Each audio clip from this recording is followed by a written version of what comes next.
by si mal voľný deň v meste a neobmedzený rozpočet, ako by vyzeral tvoj ideálny program? Fantastické, ako by som ti povedal, no vieš, že aby bolo dobre.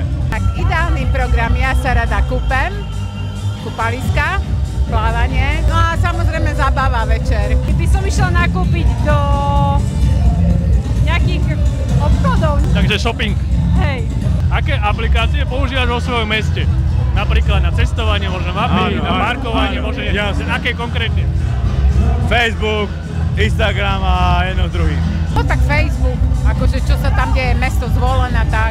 Kaufland, Lidl a to je asi všetko. Ak by si mohol pridať nejakú službu alebo vec vo svojom meste, čo by to bolo? Všetko. By som pribral všetko jedno s druhým a jedno s druhým. A určite kultúra. Kultúra, zábava a hlavne pre tých starších. A myslím, že viete čo, starší sa oveľa viac zabávajú ako tí mladí. Viac akcií to aby bolo. Ak sa zaregistruješ na linku leto.indacity.app, tak dostaneš drinčík zadarmo. Ak chcete aj vy drinčík zadarmo, zaregistrujte sa na linku leto.indacity.app a zastavte sa na našom stánku.